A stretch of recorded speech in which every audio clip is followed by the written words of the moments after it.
Hello and welcome, ladies and gentlemen, to a new edition of the Daily Debate. In tonight's show, we're going to be focusing on Egypt bracing to host the 27th United Nations Convention on Climate Change, COP27, in November in Sharm el-Sheikh, the Red Sea resort.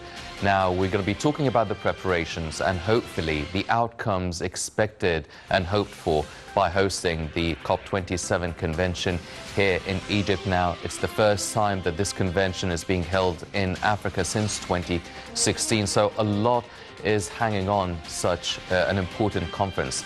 But before we start doing that, let's check out some of the stories making the news today. And we'll start off with Prime Minister Mustafa Madbouli inspecting the East Port Said zone affiliated to the Suez Canal Economic Area. Now, he launched a strategy to develop the automotive industry in Egypt. Speaking at the zone, Madbouli said the East Port Said area is a promising area for investment. He said the automotive industry is one of the national projects, adding that the state seeks to localize its manufacturing in Egypt. He said an initiative to replace fuel-run with gas-run vehicles aims to promote the local market. He said Egypt can become Africa's gate to the automotive industry. Madbouli said the car import bill in Egypt is worth over $4 billion. East Port Said industrial zone is described as within the state's interest in the economic zone as a pillar for achieving development through its capabilities and competitiveness.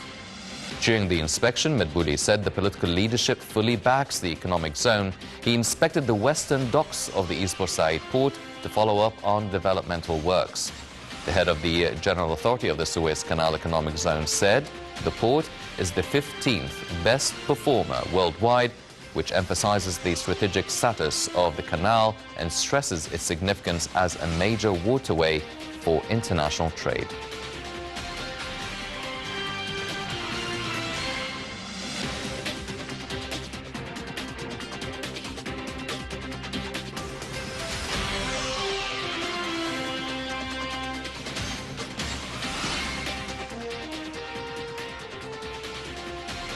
And on the sidelines of Prime Minister Mustafa Madbouli's visit to the East Port Said zone, affiliated to the Suez Canal Economic Zone, and his launch of the strategy to develop the automotive industry in Egypt, several executive directors of international automakers companies spoke about the significance of holding partnership with the Suez Canal Authority. Let's check it out and we'll be right back.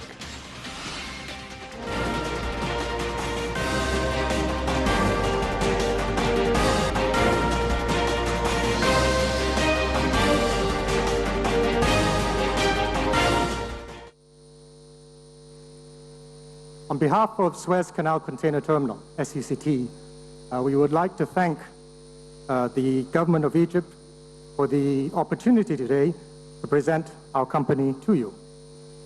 SCCT has very proudly been present here in East Port Said for almost 20 years now, and we continue to work with the government of Egypt in a win-win partnership to develop a world-class modern container terminal.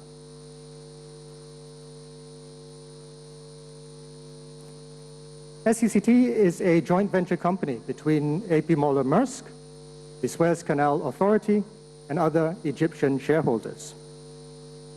Today, we are the largest and most productive container terminal in Egypt. On 2.4 kilometers of berth, we operate more than 1,500 container vessels a year and more than 4 million containers of cargo. Start off, first of all, Suez Canal Automotive Terminal is a dedicated facility to the RoRo, or the automotive industry, specialized in fully built-up units coming into Egypt. Just in terms of an overview, in terms of where the project is at the moment, it's a combination of 3 global organizations, namely Toyota Tsusho. Toyota Tsusho is a trading and investment company within the Toyota Group and has been in close relations with Egypt for the last 100 years. Laura Africa Logistics is an experienced logistics organization. Here at what I think is going to be a bit of a benchmark in your history of industry in Egypt.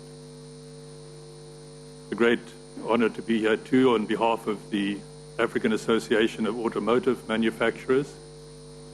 I'll say a bit more about later, which was formed precisely to assist countries in Africa develop this very important industry.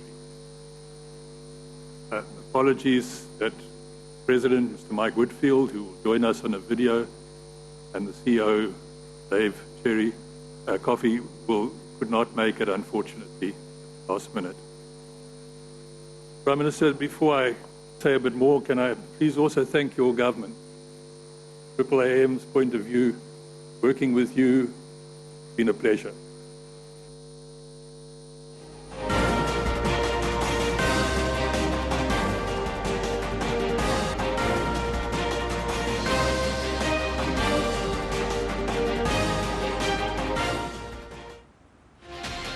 This has been the main story making the news today, but now turning our attention to COP27 conference set to be held in November in the Red Sea resort of Sharm el-Sheikh. Now, President Sisi said that this conference, COP27, is a real opportunity for unity against the existential threat that is posed by climate change. Let's check out this report and we'll be right back.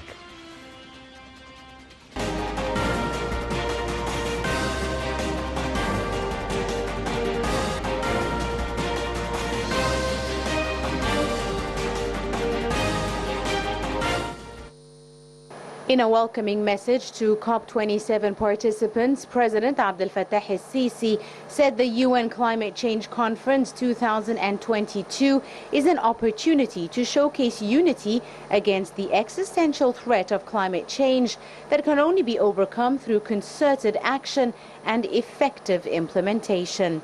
The message was published on the official website of the COP27 Egypt, launched to provide information on the UN event, which is slated to be held from the 7th till the 18th of November in the Red Sea resort city of Sharm el-Sheikh. In his message, President Sisi said Egypt, in its role as the conference president, will spare no effort to ensure that COP27 becomes the moment when the world moves from negotiation to implementation and where words are translated to actions. The head of state noted that hosting COP27 in the green city of Sharm el-Sheikh this year marks the 30th anniversary of the adoption of the United Nations Framework Convention on Climate Change. He added that in the 30 years since, the world had come a long way in the fight against climate change and its negative impact on the planet, assuring that people are now able to better understand the science behind climate change, better assess its impacts, and better develop tools to address its causes and consequences. President Sisi further added Egypt and its people look forward to welcoming everyone at the COP27 in Sharm el-Sheikh, where he said he trusts the world will come together yet again to reaffirm its commitment to the global climate agenda, despite the difficulties and uncertainties of our time. He also expressed his faith that all parties and stakeholders will be coming to Sharm el-Sheikh with a stronger will and higher ambition on mitigation, adaptation and climate finance, demonstrating actual success stories on implementing commitments and fulfilling pledges. Sisi added that the world has come together in 2015 and showed the will to make the necessary compromises, which led to the successful adoption of the Paris Agreement. He added the world is once again called upon to act rapidly to meet the 1.5-degree goal, build resilience and enhance capacity to adapt, especially in light of the unmistakable messages in the recent reports of Intergovernmental Panel on Climate Change and following COP26 in Glasgow. Whilst these are no doubt major undertakings, he sincerely said that he believes they can also become opportunities for transformation towards sustainability if people collectively think creatively and demonstrate the necessary political will. Welcome back, ladies and gentlemen, and we're joined here tonight in the studio to shed more light on COP27. We're joined by Engineer Haitham Kafrawy, the Teaching Assistant of Structural Analysis. Engineer Kafrawy, thank you very much for joining us. It's always a pleasure. Now, you've been actually in Sharm el-Sheikh for quite some time. Yes, now, Egypt is bracing to host the UN COP27 conference next November. Yep. A lot of preparations are underway. The plan is to declare Sharm el-Sheikh as a green city by the time the conference is being held. Yeah. A lot of people don't know exactly the specifics or the characteristics of what a green city is. Can you please shed more light on what's been happening over there? What's already been achieved, and what are we still waiting to achieve by November? I would like to start with the COP26 Goslo, just to make people sure that we are in the same sequence and the same development plan. So in Goslo, the leaders, all the leaders, they got a treaty, something like a treaty, is that we are in a fever, the fever of the planet, okay? We have the climate change, we have a lot of stressors, SOx, a lot of toxic gases in the planet. So we need to solve this problem. So the leaders made the COP to solve the environmental problem. Let's start with how to identify the problem, and then how to get to the solution, which is the green cities, okay? So to identify the problem is to identify what gives this fever to the planet. Wrong manufacturing, lot of wastes. We do not have the ideologies and the mindsets of waste management, so we need to change the mindset of the people. So it all get back to the governments to take this decision and give the people the full information and make them all interfere into solving this problem. To get back to your question, I identify the problem. So to get to a green city, you have to use a green car. You have to use a green building. You have to make sure that you are using all the varieties of the environment, from air, ventilation, solar panels for electricity, windmills for electricity. You have to use all the environmental resources just to make sure that you are inventing new ideas to keep up with the environment, giving the same technology and giving the same quality, and at the same time we do not get the same disease to the planet. We do not affect the planet in a bad way. That's a simple idea of how the green city will go. So you have to change the infrastructure to keep up with. When I say infrastructure, I say even the stations, the fuel stations, the gas stations. So I'm going to use an electric car. If I'm going to buy an electric car and I have no place to charge my car, so I'm not going to use it. So at this time, the government have to take an action.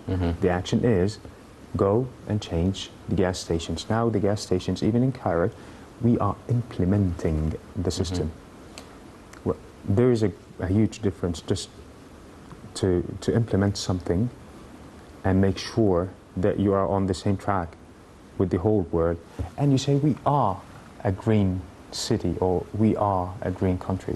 This is not the thing that we are saying, because a lot of people just say you didn't take the full advantage of being a green country. We didn't say that we are a green country. We are saying we are in the plan, and we are trying to implement and study well, change the people mindset, and at the end of 2030, with the sustainable development strategy that we implemented from the very beginning, Yes.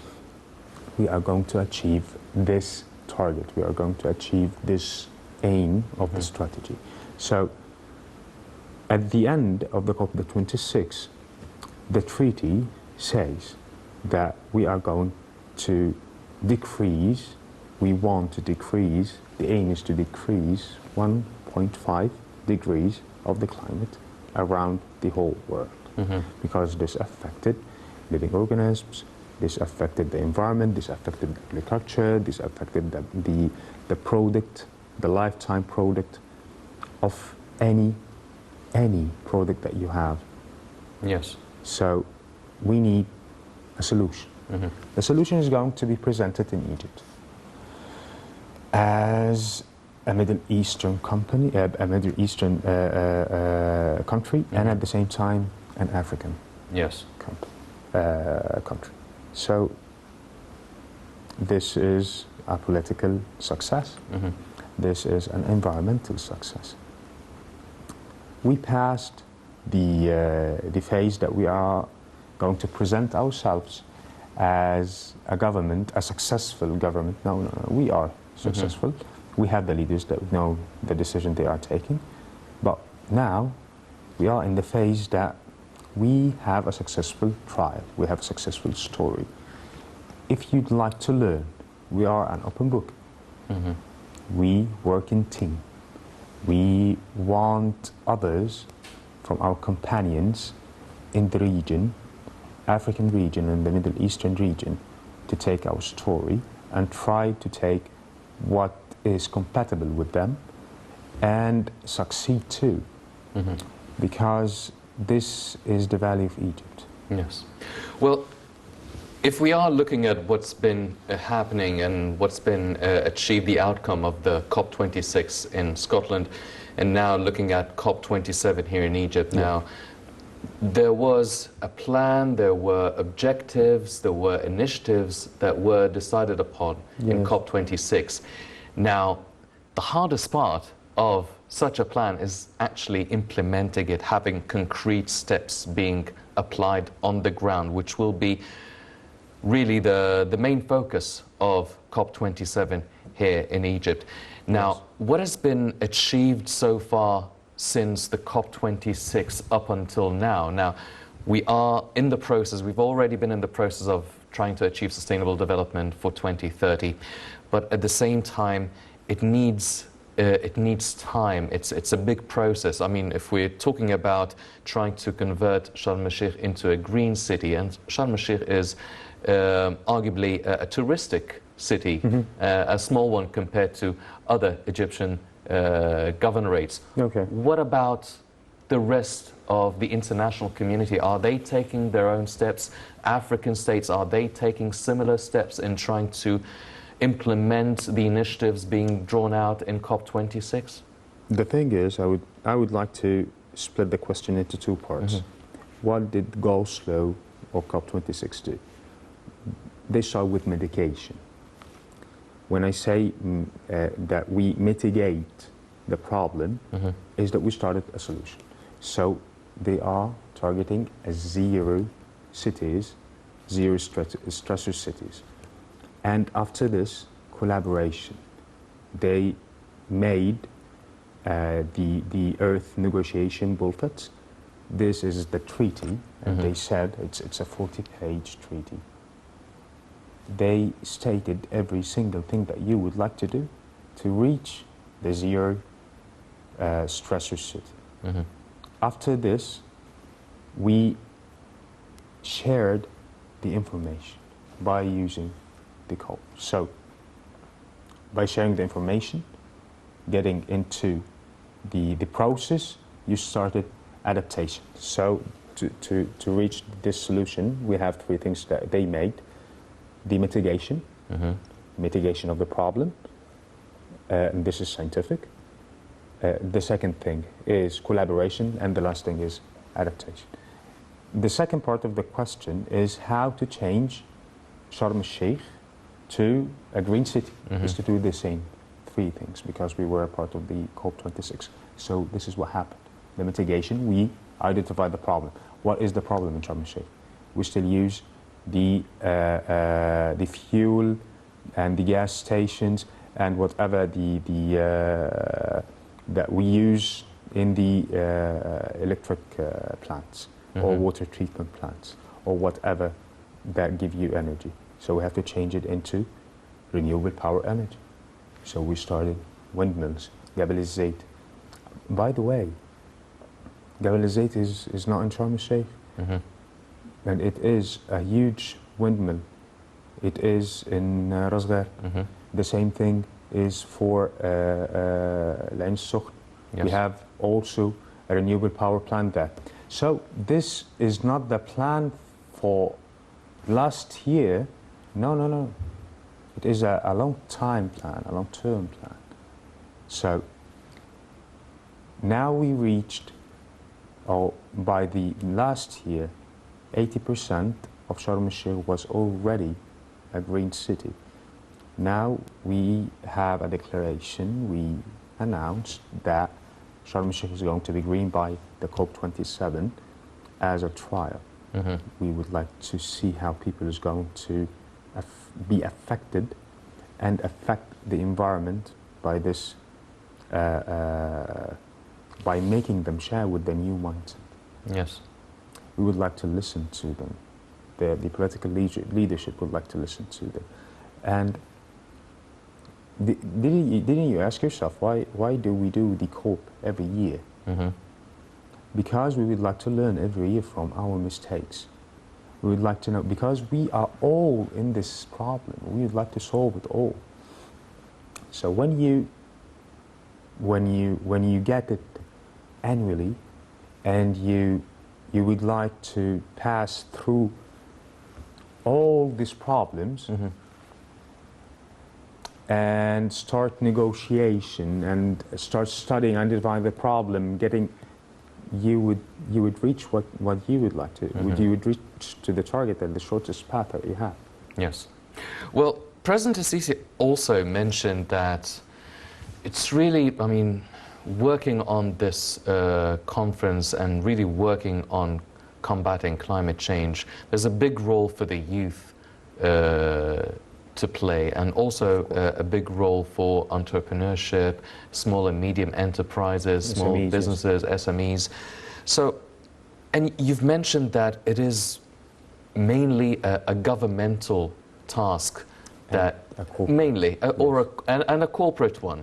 So how much or what role can SMEs and entrepreneurs and the youth mainly play in dealing with and combating climate change, turning the cities into green cities and having green economies? Because it seems such a big task and a big challenge for SMEs and entrepreneurs. I see it is not. It's only exchanging benefits. You are opening a new market for them, so they have to invade it. You are getting new employment chances for people to work. I will tell you something. You will find that every company and corporate in Egypt, the huge one I say, is now having a sustainable development company.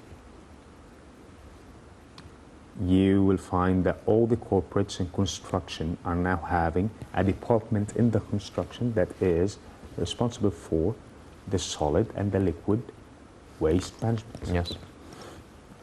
Now the project's success is going to be countered by how you are going to decrease the wastes and reuse it in other products.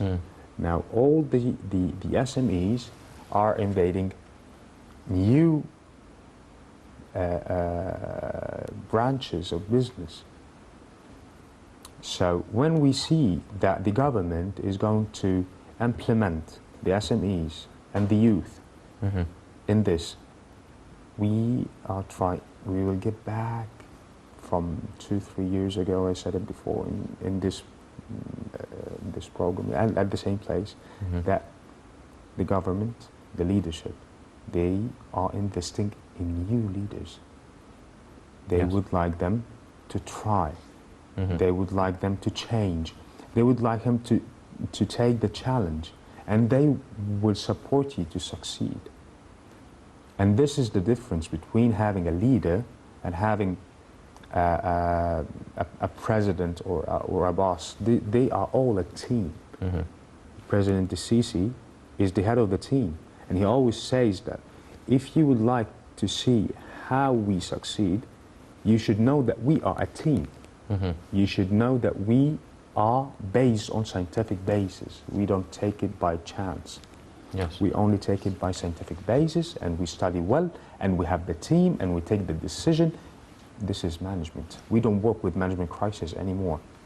So when you say that, how does the SMEs, this is the best chance for the SMEs. This is a chance that is not going to get back again in Egypt or any place in the world, again maybe for 10, 20 years from now.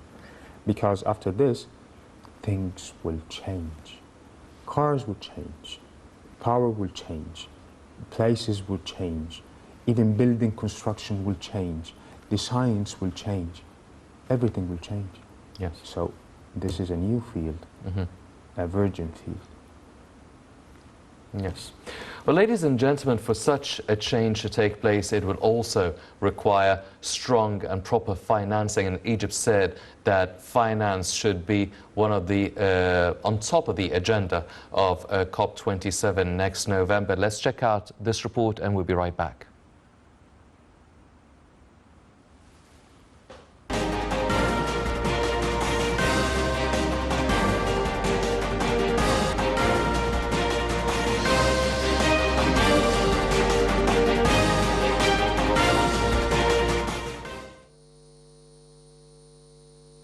Egypt has made clear that financial assistance for developing countries must be at the top of the agenda for the UN climate conference COP27 this year, as governments will be required to follow through on promises made at the COP26 summit last year.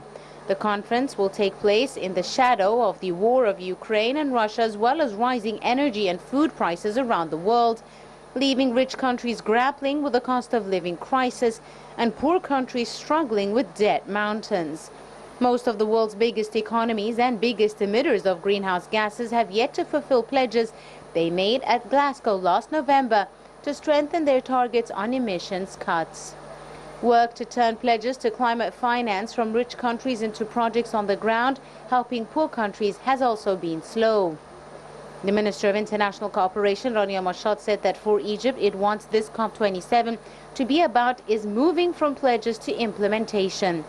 It also wants it to highlight where the practical policies and practices, the processes that can actually push the pledges into action to bridge the gap.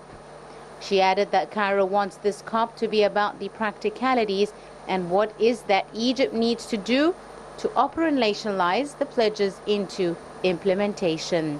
According to the minister, one of the successes from Glasgow, which will always be remembered, is how the private sector was mobilized in a very important manner. So instead of just billions, the word trillions started coming up. However, she added those trillions from the private sector commitments or pledges can never make their way to the countries that need them most, unless Egypt has more synergy between public sector development finance and private capital to create de-risking tools. She noted some countries have difficulty gaining access to finance, and that must be addressed with new ways of de-risking finance to attract private sector investors. For his part, Minister of Finance Mohammed Maid spoke of the need to address bigger finance issues, such as the huge burden of mounting debt that many poor countries are now facing. He said most developing countries are in debt and asked if people can do something to engage those countries or reduce this burden and assist them. He also made it clear that tracking the debt burden, which inhibits countries from taking measures that would reduce emissions and making investments that would help them cope with the effects of the climate crisis, will be a key priority.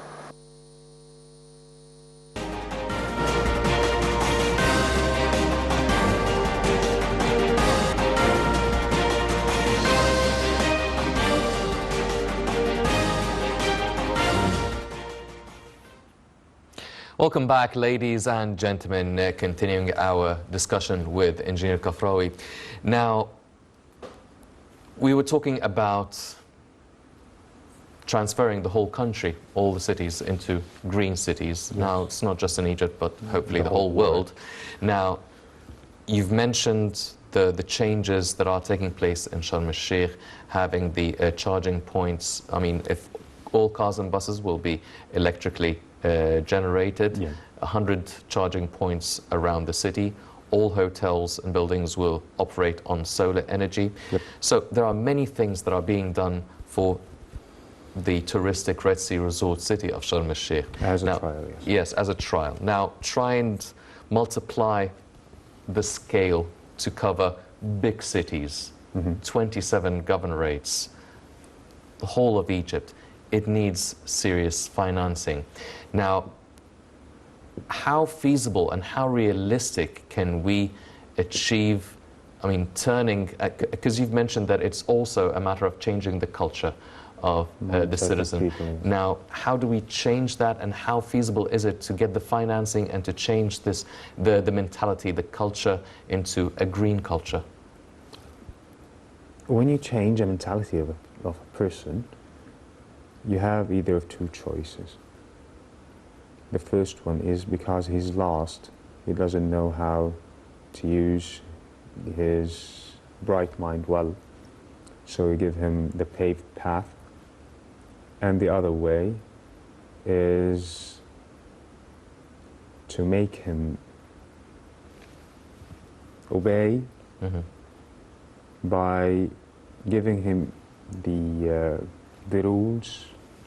If he didn't obey them, he will be responsible in other ways, as what happened in Egypt last days by the seat belts of the cars. So you have a camera. The people who's wearing the seat belts from the very beginning, they didn't feel affected, but the people, they're not used to it. They got a penalty, then a penalty, then a penalty, then every single person in Egypt is going to wear the seatbelt. And when you talk on the mindset, you have to be flexible. And this is what the government is doing. You have to say it once, twice, 3 times, 100 times, and you should not get sick of it. So we are going to change into green transportation, green. So we have the monorail. Transportation green. So we have the subways, the new subways. So transportation green, we have the LRT. All of this, by the way, is environmental. Yes. Electrical, with solar panels. So it is the integration of the plan. We have to change the mindset by using the schools, universities, when we speak, even the people and the leaders, the small leaders in every place, they have to change their mindset to be open to new ideas. I will tell you something. The problem is not changing the mindset of the people. The problem is all about the idea. Now, if you're not bright enough to see how are you going to make a very good use of this, because this is a business opportunity for every single person, a business opportunity for businessmen, and a business opportunity, by the way, for the employees. Yes. Because it gives you an employment chance. You have to develop yourself. You have to take studies. We have to increase the percentage of the post-grad education in Egypt, because we are with 75% of the people are depending on the pre-grad. Now, if you would like to keep up with the market is every day changing. This is the change. This is how you change the mindset. So I would like the people, of course, to get it from their inside. So you have to study, you have to work hard, you have to change, you have to get new ideas, you have to be compatible with the new world, because when you see Egyptian people outside, when I say outside is abroad, they are brilliant, and they get to the environment and the market. They are so successful. Professor Hani Azir, may he rest in peace, Professor Ahmed Zouil. They got into the process so fast, and they changed the whole equation for the whole world. So why don't we do this here in Egypt? Well, there is something that we're doing in Egypt, which is, and it has been launched a couple of weeks ago, which is the National Strategy for Climate Change, with a goal set by 2050. So now we have two dates, two goals for Egypt: achieving sustainable development by 2030, and combating climate change. Yes, and climate change, the national strategy for climate change by 2050. Now, how different or similar is the national strategy for climate change in relation to the COP conferences? They are the same. One of them is the short-term plan and the other one is the long-term plan. But I would like to say something very important. The government does not work on getting you all the chances that they can for a person, because you have to change this into your mindset. They get chances that they can, that is compatible with the whole world, and you have to work hard to earn this chance. So the political leadership now is giving all people the chances that they can. They are trying to get you new business, they are trying to get you new cars, they are trying to make new deals with the people. They are trying hard. Before the revolution, we were working by the management crisis plans. When I say management crisis plans, I always say this example. You have a light bulb. You know that it's going to be expired in 2 days. So the light bulb didn't expire the first day, the second day, the third day. So you are holding this new bulb and you're waiting for this bulb to just go dark. And after it goes dark, you have to just guess where is the place and you change the bulb. Now we're not working like that. We are having full management plan and strategy. When I say a strategy, so it is expired, but it is still working. Change it, because it is expired. We have a plan, we have a target, we have a mission, we have a vision, we have an aim, and we are going to achieve the aim in time, whatever it takes. This is how you're going to be successful. It is hard. But this is how you're going to achieve, nothing else. Well, Egypt is hoping to, from COP27, to turn the negotiations or the plans and the initiatives into a reality, having more cooperation with the international community, and turning the negotiations into concrete steps and proper implementation on the ground.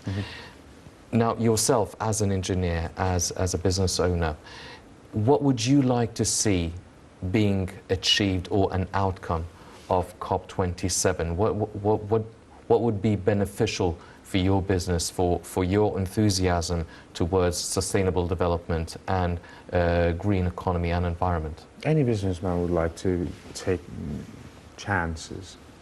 Any businessman would like to, any engineer in the world would like to have a new challenge with a bright idea.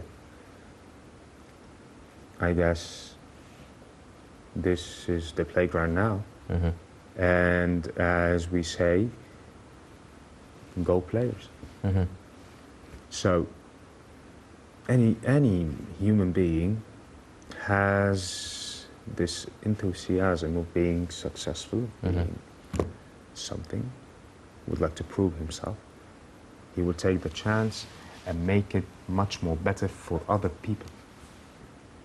So I guess what I expect and what is going to happen in the COP27 is that the corporates, and this is the first time to happen, are going to be implemented in the COP27, because policy itself doesn't work alone. Policy just organize the ideas, but when we get to exchanging benefits and business, now we're talking. So I guess corporates is going to have the playground ready soon. Well, recently the private sector and the corporations have been encouraged by the government to have a bigger part and a bigger role to play within the Egyptian economy. Some even private companies and corporations have been enlisted in the Egyptian stock market. So do you see this as, you've mentioned, a playground, a fertile soil and more opportunities being offered for those corporations? And those corporations, are they solely Egyptian corporations, local ones? Yes. Or is there also room for international corporations and local and international partnerships? Always there is a place for international corporations, of course. But the thing is, I would like to make a focus on the local corporations, and I will get back to the international ones. The local corporations now, you won't find a single company that doesn't speak on the environment, the sustainability, and how they are going to be affected. Because if they didn't speak like this, if they didn't think like this, they're going to have a place in the market. Now, I guess a week ago, Forbes got a the most 50 successful corporates in Egypt. I don't think I'm authorized to say names, but the most 50 successful corporates, all of them have now environmental corporates. When I say environmental corporates, people will say, I'm not going to have any benefits from this. No, you have. You have new hirings, you have employment chances, you are using the things that they are doing now, you have new projects, so things are going to change. Yes. Well, ladies and gentlemen, Egypt is definitely bracing itself for hosting the COP27 conference, the UN Climate Change Conference. It's not just a conference, an international conference being held for a political show or anything of that nature, but as Engineer Kafrawy mentioned, it paves the way for many great opportunities for entrepreneurs, corporations, private sector, the SMEs, the average citizen. It offers a lot of opportunities to get into the market, make a change, help change a culture, help change an economy into a green one. There's a lot to be there's a lot for us to be talking about up until November, and we'll definitely be following up all the developments related to COP27 in November in Sharm el-Sheikh. But unfortunately, that's all the time we have for this edition of the Daily Debate. Before we go, I'd like to thank my very distinguished guest, Engineer Haitham Kafrawy, the Teaching Assistant of Structural Analysis. Engineer Kafrawy, always a pleasure having you with us. Always a pleasure for me. My pleasure, sir. Ladies and gentlemen, please stay tuned for more coming up on Nile International. I'm Hani Saif. Thank you for joining us.